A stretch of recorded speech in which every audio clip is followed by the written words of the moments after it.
अस्सलाम वालेकुम दोस्तों जो आज की वीडियो है वो बेसिकली इंटरव्यू वीडियो है। तो आज हम ऐसे भाई का इंटरव्यू लेंगे जिनको जो है खेती बाड़ी का पता है और उनसे जानेंगे कि क्या क्या मुश्किलात आ रही हैं खेती बाड़ी करते वक्त, और जो है उसकी जो है कौन कौन सी मेरी दवाइयाँ डलती हैं और क्या मतलब उनको कोस आती है और क्या उनको बचता है खेती बाड़ी करते हुए।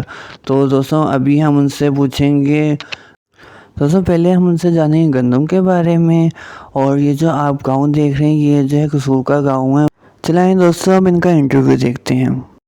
हाँ भैया, अब गंदम का बताएं आप। गंदम का क्या बताना है। गंदम का अल्लाह का शुक्र है कि अभी आगे 6,000 को रेट थी इसका, अभी इन्होंने एक 4,900 काट देता है।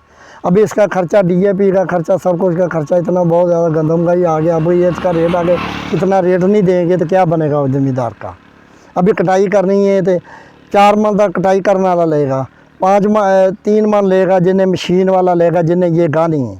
तो बाकायदा ज़मींदार आगे क्या बचेगा इसमें। ये सारा निज़ाम है जड़ा बिजली खर्चा भाई DAP सारा कुछ कर खर्चा करते तो ये अल्लाह का मालिक है इन्हों का जड़ा होना है। इनका ये मसला है, और इनका कोई भी हल नहीं जिन्ना चर इनका रेट सही ना मिलेगा ज़मींदार को, उन्होंने ज़मींदार का कोई हाल नहीं, कोई हल नहीं। बस करना तो ज़मींदार ही है, जो भी करेंगे पीछे में जो भी होएगा उसमें अल्लाह ताला की मर्जी है। मतलब जो भी जितनी फसलें उसमें सब में खर्चा बहुत ज़्यादा, खाद का खर्चा, बीज का खर्चा, दवाई का खर्चा, बिजली का बिल, डीजल खर्चा बहुत ज़्यादा खर्चा आता है। ट्यूबवेल का आता है खर्चा, इनका आता है ज़्यादा खर्चा, बिजली का बिल का ज़्यादा आता है, ट्यूबवेल का खर्चा आता है, जो डीजल का जो इनका रेट अगे है कौन ही रहा।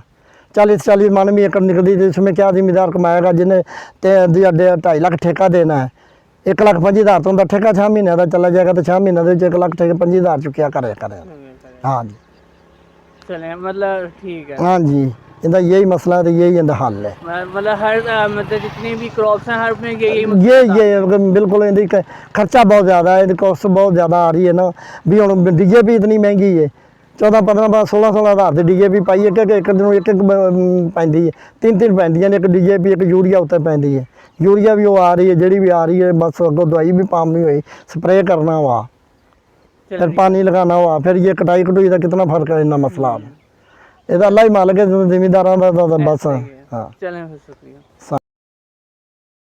दोस्तों आप उनसे जानेंगे कनक के बारे में। और दूसरा ये कि जितने भी आप खेत देख रहे हैं, जितनी भी आप फसलें देख रहे हैं, उनके बारे में कि एक किसान को जो है क्या मुश्किलात आती हैं और इस महंगाई में कितना उसका गुजारा करना मुश्किल हो रहा है। जो दवाइयाँ आती हैं उसकी कोर्स की हैं और किस तरह जो है मतलब सारा संसार चल रहा है। भाईजान ये इनका कितना खर्चा आता है ये सारी फसलें? ये सारी जड़ी फसल है ना, 1 एकड़ का आता है कम से कम, बी पानी सब कुछ ला लो तो ये कम से कम 1.5 तो पौने 2 लाख रुपया आ जाता है। अच्छा, तो ये बिकेंगी इतने में जो इनका ठेका है एक 6 महीने का, इनका ठेका है 1.5 लाख रुपया।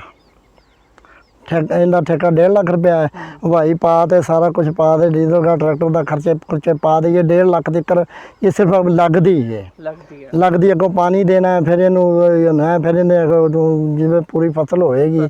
इनके जिमीदार को कम से कम ये 2-2.5 लाख तक हो खर्चा इनका हो, तो फिर गुजारा ने जिमीदार को बचते हैं। जे इससे नीचे हो तो इनका कुछ नहीं बचता। ये यही मसला है। उतने DAP इतनी महंगी है, यूरिया इतनी महंगी है, दवाइयाँ इतनी महंगियाँ ने इसका सारा कुछ भी इतना महंगा है। फिर इनकी जहर जी उत्तों बिच पाई वो इतनी महंगी, फिर मजदूरी इनकी इतनी महंगी है भी एक जड़े लगाने वाली मजदूरी 5-5 हज़ार रुपया का लगाने वाले ले लेते हैं, जड़े इन्होंने दाना करते लगाते हैं।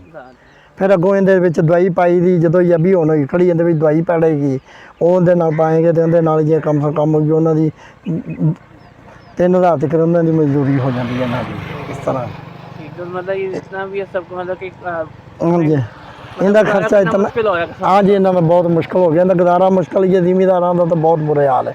अभी इनका बिजली का बिल इतना आ रहा है, लाख 1.5-2 लाख तक बिजली का बिल आ रहा है, वो भी देने ने। ये जिमीदार का तो वो ये हाल ही हाल जिमें जिमें आता जाता है, जिमें जिमें तरीकाकार आता जाता, महंगाई आती जाती है। 2-2 2.5 लाख रुपये का ठेका है इसका, 1 एकड़ का। 1 एकड़ तो इतना खर्चा आता है, 1.25 लाख 2 लाख तक 1 एकड़ तो खर्चा आ जाता है जितने ये होती है। होती है। फिर आगे विकनी है विकती है या नहीं विकती जे इंदा लेना दे हुंदा है भी कितना रेट लगता है क्या होंदा मकई का की रेट लगता क्या निकल इंदे अल्लाह को पता है। हाँ तो चलें, अच्छा आपकी नज़र को कोई हल है वैसे? इसका हल यही है भी जो होना अल्लाह खैर करे हुण बीजी हुण जिमीदार ने किधर नूं जान ना तो उन्होंने कितों कोई पैसा आ सकता ना कोई ना दा कोई वो आ सकता जिमीदारां तो यही करना है। जी करना है। ये तो हुकूमत नूं सोचना चाहिए ना भी जिमीदारां के बारे को माड़ा मोटा सोचे भी ये क्या बेचारा का हालत है की है। डीजल इतना महंगा डीजल है तो अगों फिर दिन बड़ा टाइम मशीनरी इतनी महंगी इन्होंने कर दी है हर एक चीज़ महंगी दवाइयाँ महंगियाँ स्प्रे महंगी हर एक चीज़ महंगी है। चलें, शुक्रिया। हाँ जी, अस्सलाम वालेकुम।